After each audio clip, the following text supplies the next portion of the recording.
चर्चा चल रही है छह डाला के संबंध में। एक बार उसका मंगलाचरण हम जरूर स्मरण करेंगे।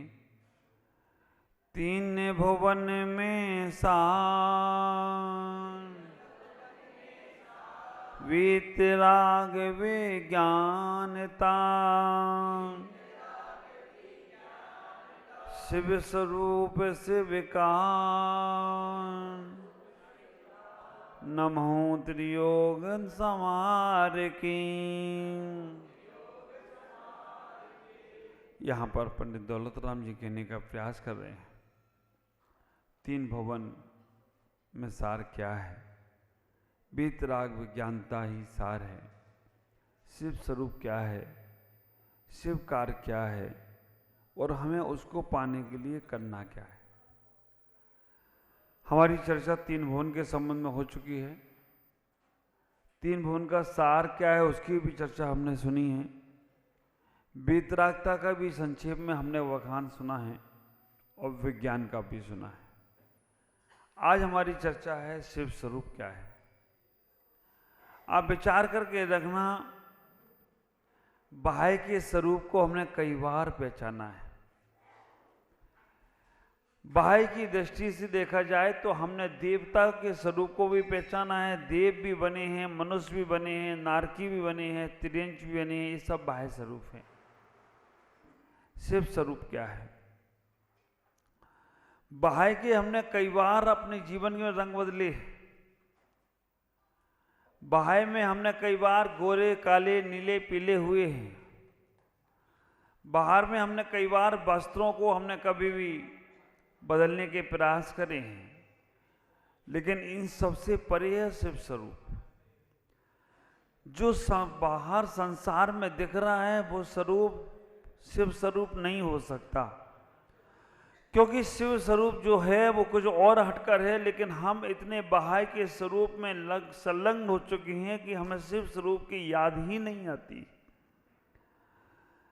आप ख्याल करके रखना, हमारा आकर्षण बाहर में कितना हो चुका है। हम सुंदर दिखने के लिए एक से एक क्रीम पाउडर पता नहीं क्या क्या प्रयोग करते हैं।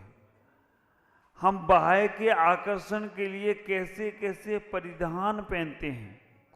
हम बाह्य के स्वरूप को आकर्षित बनाने के लिए कैसे रंग बिरंगे बनने का प्रयास करते हैं, लेकिन हम हर बार धोखा खा जाते हैं।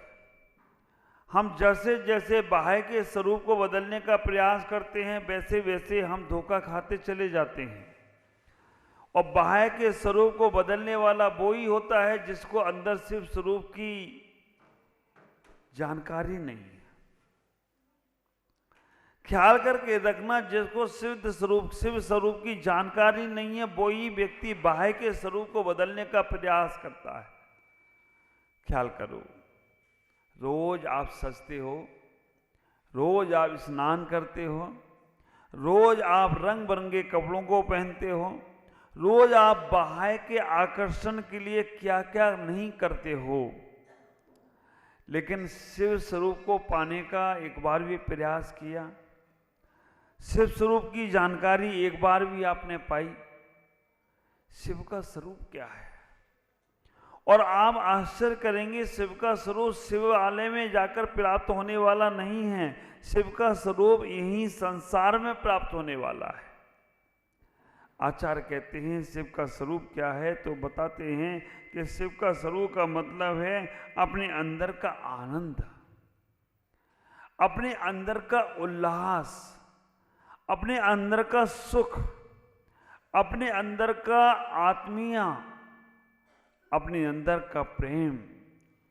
बाह्य जगत से कई बार प्रेम किया है, बाहर जगत से कई बार आत्मीयता रखी है, बाह्य जगत में कई बार आनंद को प्राप्त पाने का प्रयास किया है।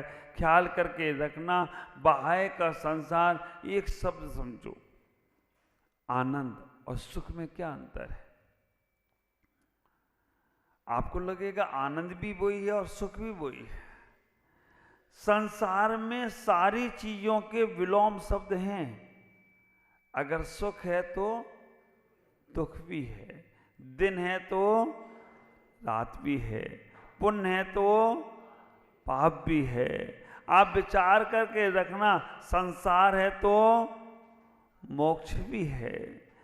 संसार में सबके विलोम शब्द मिलेंगे, लेकिन आनंद का कोई विलोम शब्द नहीं है। हाँ? आनंद का फानंद आया कहीं क्या? आप विचार करके रखना, आनंद यहां पर क्या कह रहे हैं? शिव स्वरूप जहां केवल आनंद ही आनंद है।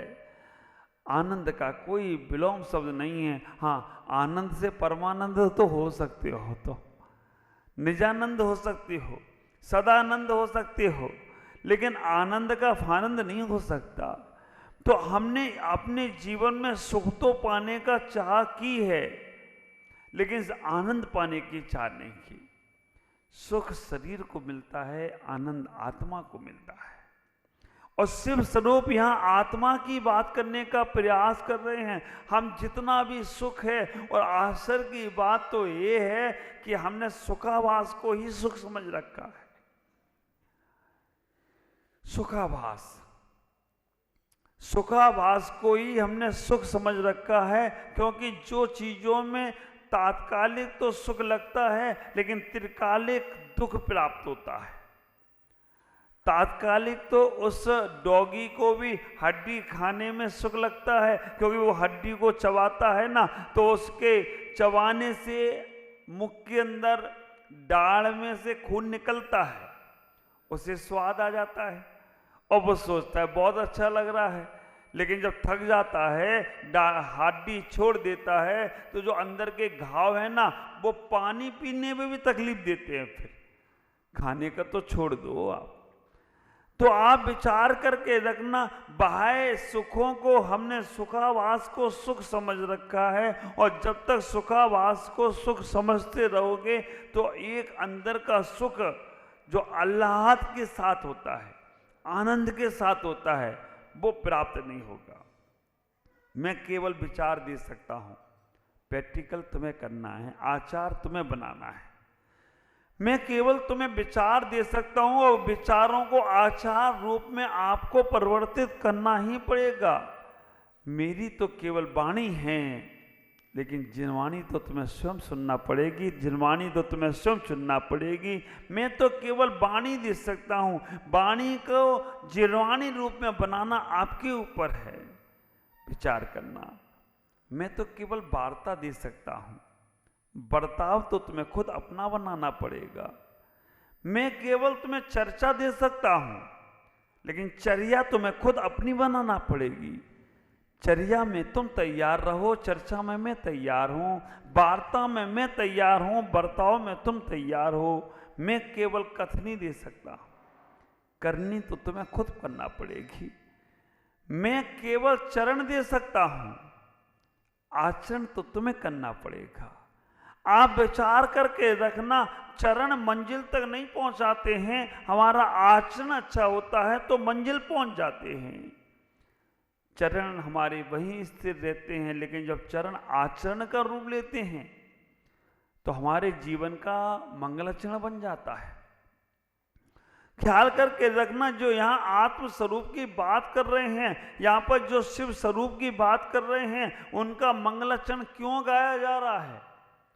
कहते हैं ना, 3 भवर में सार वीतराग विज्ञानता, क्योंकि उनने अपने चरणों को आचरण से जोड़ लिया, उनने अपने वार्ता को बर्ताव से जोड़ लिया, उनने अपनी कथनी को करनी से जोड़ लिया, उनने अपनी चर्चा को चर्या से जोड़ लिया। तो मैं वही तो कहना चाहता हूँ, साधु संत केवल वार्ता देते हैं, चर्चा देते हैं, विचार देते हैं, बस आचार रूप में तुम्हें अपने आप को बनाना है। तो यहां शिव स्वरूप की बात कर रहे हैं, जिनको तुम सुख समझ रहे हो ना, वो सब सुखाभास हैं।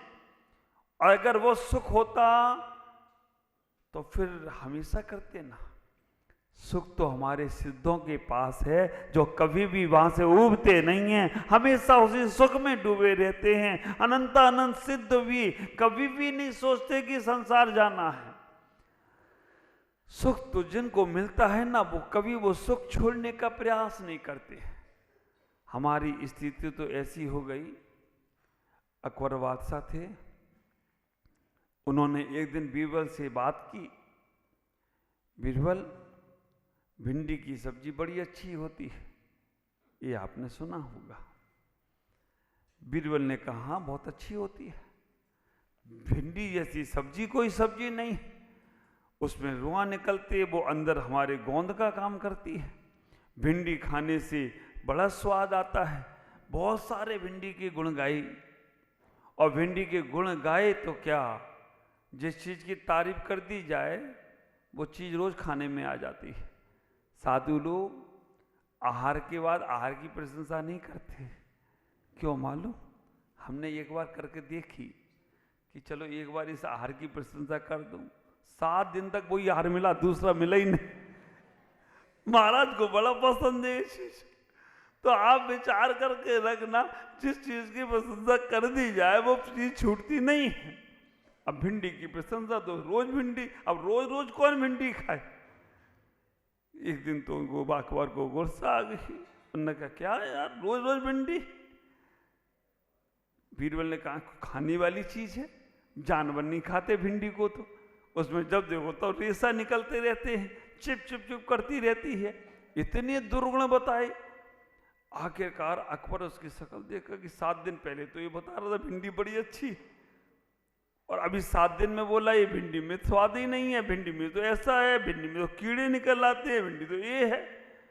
अकबर ने कहा बीरबल एक बात तो बताओ, 7 दिन पहले तुम भिंडी की बड़ी प्रशंसा कर रहे थे, आज तो तुम्हारे मन में भिंडी के प्रति इतनी नफरत है, क्यों? उसने कहा जहां पना मैं आपका नौकर हूं, भिंडी का नौकर नहीं। आपको अच्छी लग रही तो मुझे भी अच्छी लग रही, तो मैं उसके गुण गाऊंगा, और आपको अच्छी नहीं लग रही तो मुझे भी अच्छी नहीं लग रही है, इसलिए मैं उसके दुर्गुण गाऊंगा। यही संसार के सुख हैं। जब तक मन को अच्छा लगता है ना, दिल लगा गधी से तो परी क्या चीज है।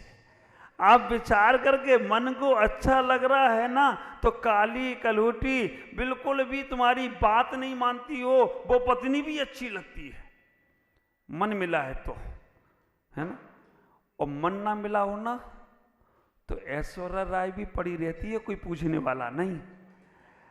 आप ख्याल करके रखना, जब तक तुम्हारा सुख है ना पदार्थ में, तब तक वो सुख तुम्हारे मन पे डिपेंड, ये संसारिक सुख है। क्रीम पाउडर भी तभी तक अच्छी लगती जब तक तुम्हें कोई पूछने वाला हो, और कोई नहीं पूछता हो ना तो क्रीम पाउडर भी भारी लगने लगती है। भोजन भी तभी तक अच्छा लगता है, तभी तक भोजन सुख दे रहा है जब तक पेट खाली है। और भरा हुआ पेट हो ना तो रसगुल्ला भी लगता है कि ये क्यों आया अभी, बाद में पहले ही आना चाहिए था। ख्याल करके रखना, सांसारिक सुख ऐसे ही हैं। कभी सर्दी तुम्हें दुख देती है, कभी गर्मी तुम्हें दुख देती है, कभी वही धूप वही सूर्य जिससे तुम बचते थे। आप विचार करके रखना, सूर्य तो वही है जिससे तुम बचते थे, लेकिन आज वही सूर्य क्यों अच्छा लग रहा है? पहले सूर्य से बचने के लिए गोगल चश्मा लगाते थे कि हम, और मुंह ढक के, वास्तव में पहले जैसे वो आतंकवादी चोर लुटेरे होते थे ना, मुंह ढक के जाते थे, बिल्कुल आंख दिखती थी, वो भी इसलिए कि सामने उन्हें देखना है। आजकल के बच्चियां जो गर्मी में निकलते हैं ना, पूरा डेंजर बन के निकलते हैं, पड़ोसी ना पहचान ले कि कौन है। उसमें कई बार गलत भी घटना घट जाती है, लेकिन अब वो सब नहीं बोलूंगा। इतना ही विचार करके रखना, हमें वही चीज कब अच्छी लगती है कब बुरी लगती है। हमारी तो स्थिति ऐसी हो गई है गिरगिट की जैसी कि कब रंग बदल जाए कोई भरोसा नहीं। हम इतने सुख के लिए क्या क्या साधन इकट्ठा करते हैं, ख्याल करना। सुख के लिए हम क्या क्या इकट्ठा करते हैं। घर में गाड़ी लाते हैं सुख के लिए, बाड़ी बनाते हैं सुख के लिए, लाड़ी लाते हैं सुख के लिए, लेकिन जैसे ही गाड़ी खराब हो जाए, बाड़ी चूने लग जाए, लाड़ी लड़ाई करने लग जाए, गाड़ी वाड़ी लाड़ी समझते हो ना, मारवाड़ी तो गाड़ी खराब हो जाए तो वही सुख इससे अच्छी किराए की लेके आते, छोड़ छाड़ के चले जाते। कांजीरंगा में कौन इसको संभालेगा, अब कौन देखेगा, कौन उठा ले जाएगा। किराए की होती तो बिंदास। अब विचार करके रखना, आप अपनी गाड़ी से जा रहे हो और भली खटारा हो और खड़ी हो जाए तो आपको लगता है कि कैसे ठीक होगी, और लग्जरी गाड़ी से जा रहे हो, किराए की है, खराब क्या हो जाए, एक्सीडेंट ही हो जाए तो आपको दुख नहीं होगा। चलो अपन तो बच गए, गाड़ी जाने दो काम से। तो ख्याल करके रखना, संसार में जहां जहां तुम्हारा अपनापन है ना, और वहां वहां अपनेपन में अगर थोड़ा सा दिक्कत आती है, थोड़ा सा कहीं गड़बड़ होता है, तो वो दुख प्रारंभ हो जाता है। कुछ भी हो, ये तन को भी तुम बहुत सजाते हो, ये मन को भी तुम बहुत सजाते हो, समझाते हो, लेकिन एक बार उस आत्मा की ओर नहीं जा रहे हो, वो शिव स्वरूप की ओर नहीं जा रहे हो, और वो शिव स्वरूप तुम्हारी आत्मा ही है। आत्मा में आह्लाद है। ख्याल करना, वेदनीय कर्म किसको प्रभावकारी कर रहा है, थोड़ा सिद्धांत भी समझो। वेदनीय कर्म सुख दुख किसको दे रहा है, आत्मा को या शरीर को? ख्याल करके रखना, वेदनीय कर्म जो सुख और दुख दे रहा है ना, साता वेदनी और असाता वेदनी के आश्रम को पढ़ना। दुख शोक तापा किंदन पर वेदना से असाता वेदनी अस्य। दुख देना, सुख दे, दुख शोक करना, जो दुखी होते हैं बार बार, दुख शोक तापा जो रोते हैं, अकिंदन ऐसा रोते हैं जैसे दूसरे प्रभावित हो जाएं, ये सब असाता वेदनी कर्म के आश्रम हैं। भूत व्रत अनुकंपा, अगर आप जीवों के प्रति दया का भाव रखते हैं, भूत व्रत लेते हो, अनुकंपा करते हो, ये सब तुम्हारे साता वेदनी के आश्रम हैं। लेकिन ये सब शरीर के हैं, आत्मा को इनसे कोई लेना देना नहीं, सिर्फ स्वरूप। लेकिन हम शरीर के लिए इतने ज्यादा आसक्त हो गए, ख्याल करो, थोड़ा सा सर दुखने लग जाता है तो तुरंत टैबलेट चाहिए, और किन्हीं को काम धाम नहीं करना है तो उनका सर हमेशा ही दुखता रहता है। आप विचार करके रखना, काम धाम नहीं करना है, पट्टी बांध के ऐसे पड़े रहेंगे, पूछो मत। हाँ, एक पति ने अपनी पत्नी से बोला कि मम्मी पापा आ रहे हैं, उनको स्टेशन से जाके ले आना। पत्नी बोली मेरा सर दुख रहा है। अब जी चीज ऐसी है, सर दुखे और पेट दुखे, ये दिखता तो है नहीं, हाथ पे टूटे, चोट लगे तो वो दिखे भी, अब सर में कैसे घुसे अंदर, सर दुख रहा है, और जाके अंदर से एक कपड़ा पड़ा बांध के और आ गई। पति ने सोचा शायद रियल में दुख रहा होगा। पति ने कहा मेरे मम्मी पापा नहीं आ रहे हैं, तुम्हारे मम्मी पापा आ रहे हैं। अच्छा, ये उतारा कपड़ा वपड़ा और गई स्टेशन लेने के लिए। तो ये सर कहां दुख रहा है, जहां पराये का भाव आ रहा है, और जहां अपना भाव आ जाए सर दुखना बंद, सारे काम अपने आप ऑटोमेटिक हो जाते हैं। ख्याल करके रखना, जब तुम्हें अपनापन आएगा ना आत्मा के प्रति ना, तो तुम्हारी सारी परेशानियां, सारे संकट, सारी बाहर की प्रवृत्तियां अपने आप सुधरने लग जाएंगी। आचार्य कहते हैं तत्प्रीति प्रीति चित्तेन एन वार्तापि भृता, तत्प्रीति प्रीति चित्तेन एन वार्तापि सुता। आचार्य कहने का प्रयास कर रहे हैं, जिसको अपनी आत्मा के प्रति रुचि आ गई, जिसको अपने आत्मा के प्रति श्रद्धा आ गई ना, प्रीति चित्तेन एन वार्तापि श्रुता, अगर वो चित्त लगाकर जैसे आप लोग अभी सुनने का प्रयास कर रहे हो, एकाग्र चित्र होकर सुनने का प्रयास कर रहे हो, वैसे ही अगर आपके अंदर आत्मा के प्रति रुचि प्राप्त हो गई तो शिव स्वरूप तुम्हें तुम ही हो, कोई बाहर नहीं है। शिव स्वरूप तुम्हारा आह्लाद आएगा, आनंद आएगा। ख्याल करना, वेदनीय कर्म का नाश अरिहंतों का भी नहीं हुआ, 4 घातीय कर्मों का नाश हुआ है, ज्ञानावर्णी, दर्शनावर्णी, मोहिनी, अंतराय। ये वेदनी कर्म भगवान अरिहंतों को भी लगा है। क्यों लगा है? क्योंकि अभी आयु कर्म शेष है, अभी गोत्र कर्म शेष है। ये आयु और गोत्र तो कुछ नहीं करें, पड़े रहें, लेकिन ये नाम कर्म है ना, नाम, फलाना नाम, फलाना नाम, और ये नाम कर्म जब तक शेष है ना, तब तक तुम्हारा संसार विशेष है। इसलिए नाम कर्म के कारण से वेदिनी कर्म भी तुम्हारे साथ जुड़ा है, भले उदय में ना आए, लेकिन साता वेदनी असाता वेदनी दोनों 13वें गुण स्थान तक है। 14वें गुण स्थान के प्रथम भाग तक वेदनी कर्म का है। और आप विचार करके रखना, वेदनी कर्म के कारण से ही ये शरीर तुम्हारा संसार में पड़ा है, संसार दुख लेता है। और जैसे ही वेदनी कर्म नाश हुआ, मालूम, ज्ञानावरणी के नाश से अनंत ज्ञान प्राप्त होता है, दर्शनावरणी कर्म के नाश से अनंत दर्शन प्राप्त होता है, मोहिनी कर्म के नाश से क्षायिक सम्यक प्राप्त होता है। ज्ञानावरणी, दर्शनावरणी, वेदनी, वेदनी के नाश से क्या प्राप्त हो रहा है? अव्ययवाद सुख। और अव्ययवाद सुख जो है वो शिव स्वरूप है। अव्ययवाद जो सुख है वो शिव स्वरूप है। अव्ययवाद जिसमें कोई बाधा नहीं आएगी। आपके सुख में बाधा आती कि नहीं?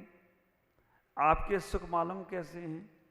सर्दी का समय, छत पे सोना है, चादर छोटी सी, पैर ढको तो सर खुल जाए, सर ढको तो पैर खुल जाए, और ऊपर से चादर नहीं, चलो रजाई ले लो, क्योंकि चादर तो फिर सूख जाती है, रजाई सूखेगी ही नहीं, और पानी बरसने लग गया।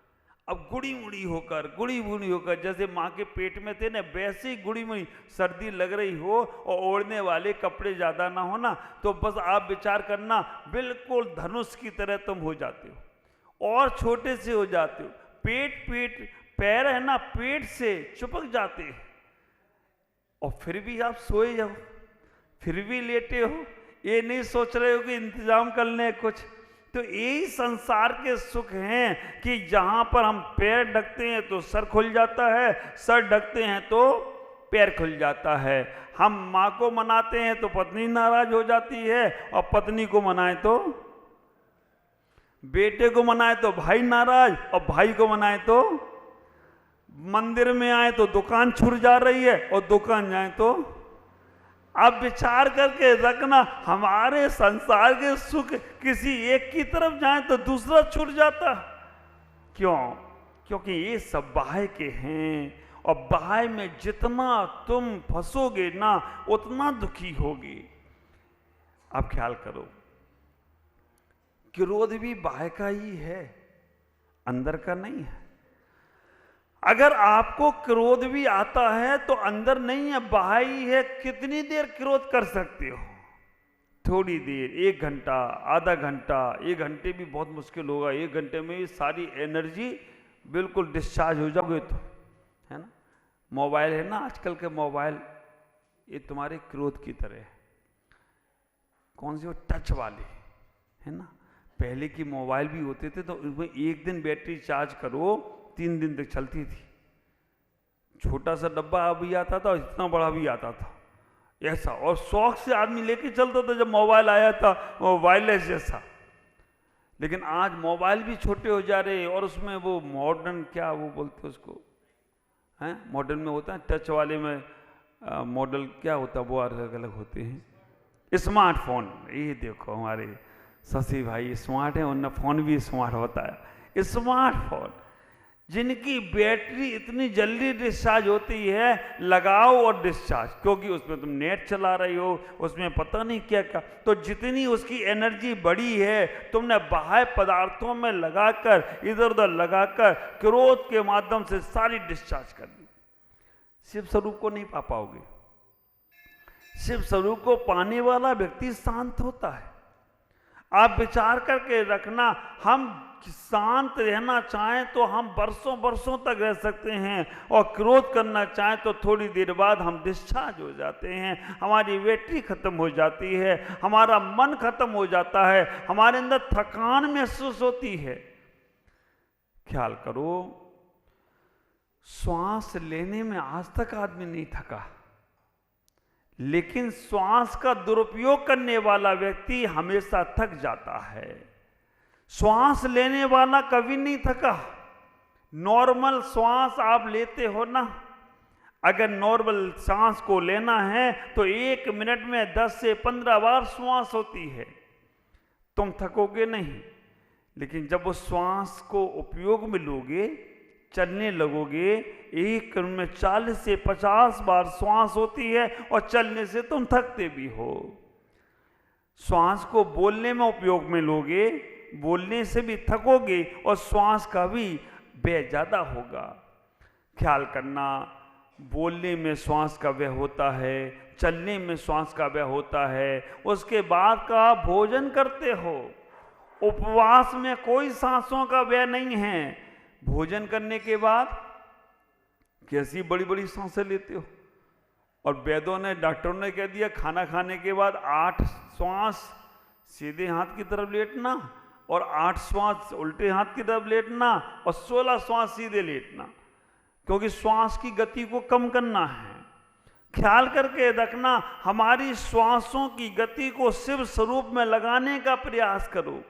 हमने बाह्य में बहुत बार लगाने का प्रयास किया, हमने बोलने से हमने श्वासों को व्यय किया, हमने भोजन करने से श्वासों का व्यय किया, हमने चलने से श्वासों का व्यय किया, हमने सोने में भी श्वास ज़्यादा व्यय होती है। आप जब सोते हो ना तो आराम से नहीं, बड़ी बड़ी तेज सांसें चलती हैं। क्रोध करने में उससे ज़्यादा श्वासों का व्यय होता है, और जो आदमी कामना वासनाओं में डूबा है, सबसे ज़्यादा श्वासों का अपव्यय उसमें होता है। ये सब चीज़ें थकाने वाली हैं। चलने वाला भी थक जाता है, कोई आदमी बैठे बैठे नहीं थकता। अब विचार करो, हम 7 महीने से बैठे, थक ही गया, तो सोच रहे थोड़ा थकने के लिए चलना चाहिए। आप विचार करना, आदमी बैठे बैठे नहीं थकता है, लेटे लेटे थक भी जाए, क्योंकि लेटे लेटे भी आदमी आराम से श्वास ले सकता है। चलने वाला थकता है, बोलने वाला थकता है, खाने वाला थकता है, क्रोध करने वाला थकता है, और कामना वासना वाला थकता है। बाकी का शांत आदमी कभी नहीं थकता है, और शांत रहना ही शिव स्वरूप है। शिव स्वरूप को समझना, आप विचार करके रखना, पानी आपके तपेले में भरा है, पानी बिल्कुल शांत है, तो आप आराम से उसमें अपना चेहरा देख सकते हो। और जैसे ही वो पानी को गर्म किया जाए, पानी में बुलबुले उठने लगते हैं। बुलबुले उठने के बाद उस पानी को तुम देख नहीं सकते, पानी को देखोगे लेकिन अपना चेहरा नहीं देख सकते, क्योंकि शिव स्वरूप को छोड़ दिया। यहां पर आचार्य कह रहे हैं, शिव स्वरूप को पाना है तो शांत रहकर जीवन जियो, क्योंकि संसार तुम्हारे शिव स्वरूप को बाधित कर रहा है, और शिव स्वरूप अंदर का आह्लाद है, अंदर का आनंद है। 5 इंद्रियों का बहुत बार आनंद लिया है। इस पर रसना, घ्राण, चक्षु, कर्ण, ये 5 इंद्रियों के सर्व आनंद में, सुख में हम भूल गए कि हमारे पास इनसे भी अतीन्द्रिय का सुख है। अतीन्द्रिय के सुख को पाना ही शिव स्वरूप है। अतीन्द्रिय बनने का प्रयास करो, और अतीन्द्रिय बनने के लिए करना क्या पड़ेगा? देखो, जो बच्चे शैतानी करते हैं घर में, उनके काम धाम बंद कर दो, हफ्ता पानी बंद, खाना पीना बंद, लाइन पे लग जाएंगे। आप विचार करके रखना, जो बच्चे शैतानी करते हैं उनकी इच्छाएं पूरी करना बंद करो। मैं कहूँगा वो सुधर जाएंगे। थोड़ी देर रोएंगे, क्योंकि जब दीपक जब आखिरी समय में जलता है ना, बिल्कुल आखिरी तेल रह गया उसमें, तो बबक करता है। अगर हमने तेल नहीं डाला ना तो क्या होगा? शांत हो जाएगा। ऐसा ही है जब वो इच्छाओं को जागृत कर रहा है, बेवजह की इच्छाएं। ख्याल करना, दीपक में घी डाला जाए तो वो दीपक घी का प्रकाश करता है और हमें भी प्रकाशित करता है। अगर बच्चों की इच्छाएं सही हों, हमारे शरीर की इच्छाएं सही हों, हमारे परिवार की इच्छाएं सही हों, तो उनको घी डालकर जलाने का प्रयास करोगे तो वो प्रकाशित होगा और हमें भी लाभ देगा, हमारा भी कल्याण होगा। लेकिन अगर दीपक बुझ रहा हो और पेट्रोल डाल दो उसमें, क्या होगा? बम विस्फोट होगा, भड़ाक से फूटेगा, और जो फूटेगा तो वो तुम्हारा ना दीपक बचेगा और ना तुम्हारा कुछ भी बचेगा। मालूम पड़ा कि ज्यादा ही डाल दिया तो बम में बिल्डिंग भी चटक गई। ये हमने अपने जीवन में जब संसार की इच्छाएं पूरी करने लगे, शरीर के माध्यम से हम बाह्य के आकर्षणों को पाने लगे, तो बस वहीं हम उस इच्छाओं को दीपक में घृत डालने का काम नहीं कर रहे हैं, पेट्रोल डालने का काम कर रहे हैं। शिव स्वरूप को पाना है तो इंद्रियों के सुख को उतना ही अपने जीवन में उपयोग लाओ जितने में वो तुम्हें धर्म ध्यान करा सके, जितने में तुम्हें आत्म कल्याण करा सके, जितने में तुम्हें तुम्हारे तक पहुंचा सके। अगर वो तुम्हारे स्वरूप को बाधित करता है तो इंद्रियों की इच्छाओं को जीतने का प्रयास करो। हमारे आचार्यों ने कह दिया है ना, इंद्रिय निरोधा तपहा, इंद्रियों की निरोध करना भी तप है। इच्छा निरोधा तपहा, इच्छाओं को निरोध करना भी तप है। यही तो शिव स्वरूप को जाने की एक व्यवस्था है।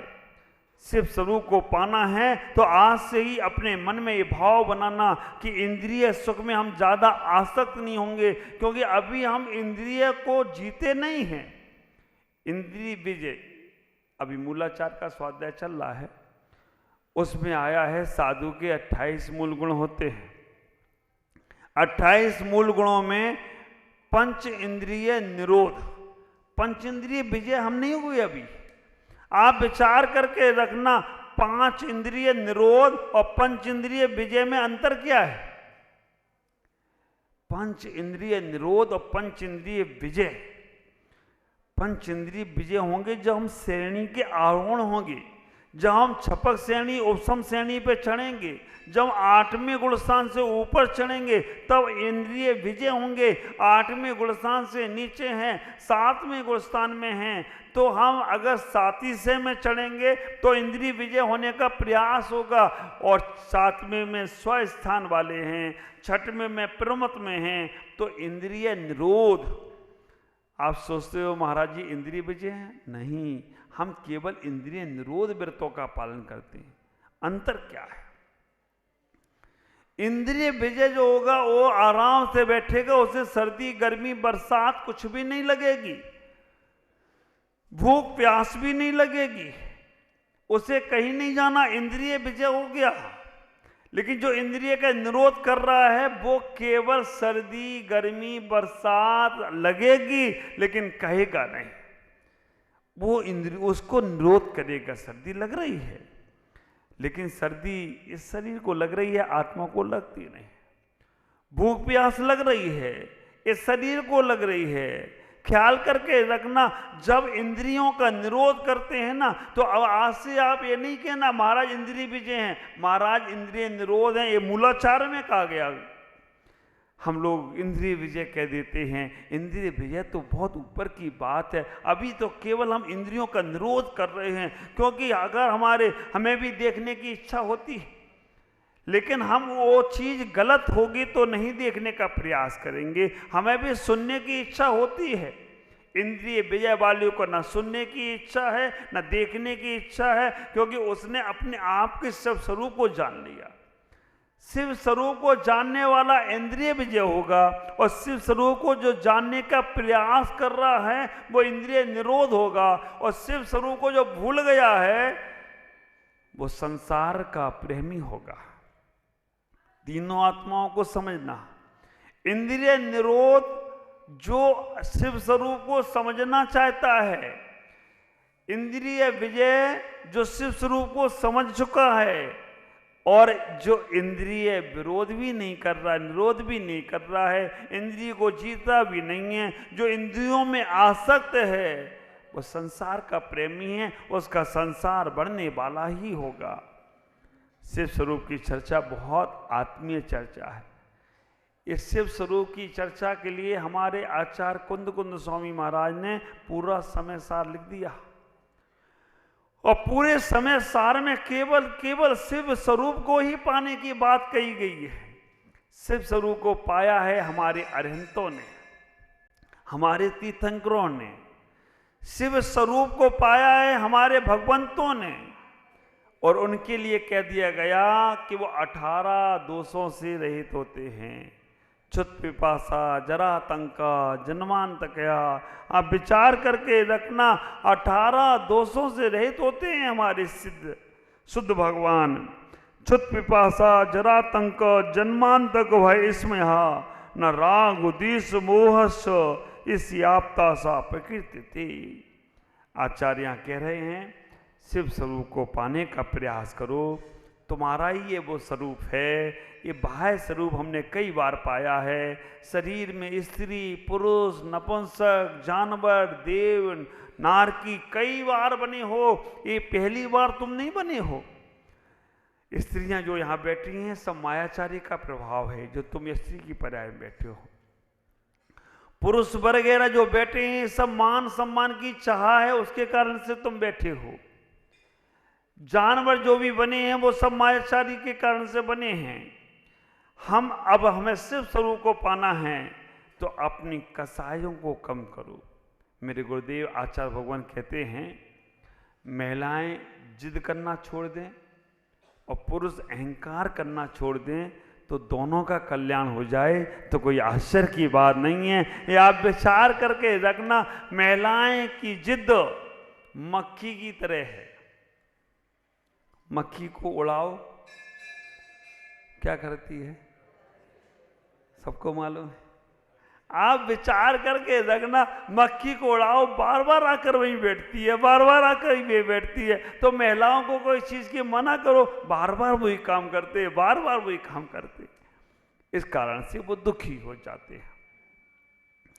पुरुषों का अहंकार, अब देखो इनको मक्खी बनाया तो तुमको भी तो कुछ बनाना पड़े, नहीं तो ये नाराज हो जाएगी। पुरुषों का अहंकार कुत्ते की पूंछ की तरह, कितना भी पोंगी में डाल के रखो, जब भी निकलेगा तो वो टेढ़ी का टेढ़ी रहेगा। तो आप विचार करके रखना, कई बार आप अपने अहंकार को नहीं समझ पाते हो। आप अगर अच्छे काम भी कर लेते हो तो उसमें भी मान सम्मान की चाह, और जब तुम्हारे अंदर मान सम्मान की चाह आई ना तो वो भी तुम्हें संसार ही देने वाली है। ख्याल करना, हम इन सबसे परे हो जाए, हमारा जीवन शिव स्वरूप में जाने वाला होगा। जाने वाला क्या, हम खुद शिव स्वरूप ही हैं, लेकिन अब शिव स्वरूप को पहचान नहीं पा रहे हो। शिव स्वरूप को पहचानने के लिए हम कसाय रहित तो हम, पाप रहित तो हम। अब विचार करके रखना, हम शिव स्वरूप को जानने के लिए हम संसार रहित तो हम, राग द्वेष रहित तो हम। ऐसा ध्यान में चिंतन करो, बैठ जाओ मंदिर में, बस स्पर्श इंद्रिय रहित तो हम, चक्षु इंद्रिय रहित तो हम, कर्ण इंद्रिय रहित तो हम, पाप क्रिया रहित तो हम, इच्छा रहित तो हम, संसार रहित तो हम। ये जब बार बार करोगे ना, बार बार करने से संस्कार पड़ेंगे, और संस्कार पड़ेंगे तो शिव स्वरूप तुम्हें प्राप्त होगा। ध्यान सूत्राणी ग्रंथ है बहुत सुंदर, और नहीं है तो मेरी सिद्धा ध्यान की पुस्तक में देखना। आप चिंतन करो, बार बार पत्थर पे पानी पड़ने से भी पत्थर में छेद हो जाता है। कहा है ना, रसरी आवत जात के सिल पे पड़त निशान, और रसरी आवत जाल के सिर पे पड़त निशान, और करत करत अभ्यास के जड़मत होत सुजान। जड़मत बुद्धिहीन है फिर भी करत करत अभ्यास के जड़ मत हो तो जहां रसरी यावत जात के सिल पे पड़त। तो आप बार बार अभ्यास करो, बार बार अभ्यास करो। क्या विचार है आपका? 40 मिनट हो गए तो आप तो ऐसे बैठे हो, पूजा वूजा नहीं करना क्या आपको? तो आज इतना ही कहूंगा, शिव स्वरूप को पाना है, बात बाकी है, कल फिर मिलेंगे। शिव स्वरूप की यात्रा करना है। अभी मेरा मंगलाचरण नहीं हुआ है पूरा, अभी कब तक होगा ये मालूम नहीं, लेकिन फिर भी शिव स्वरूप को हम प्राप्त करें। विचार हमारे हैं, आचार तुम्हारा होना चाहिए, चर्चा हमारी है, चर्या तुम्हारी होना चाहिए, वार्ता मेरी है, बर्ताव तुम्हारा होना चाहिए। इसको प्रैक्टिकल में लाओगे तब ये घटेगा, अन्यथा चर्चा को चर्चा तक रह गई तो चर्या नहीं बनेगी, वार्ता वार्ता तक रहेगी तो बर्ताव नहीं बनेगा। शेष चर्चा कल। अजित में ओम नमः जय गुरु।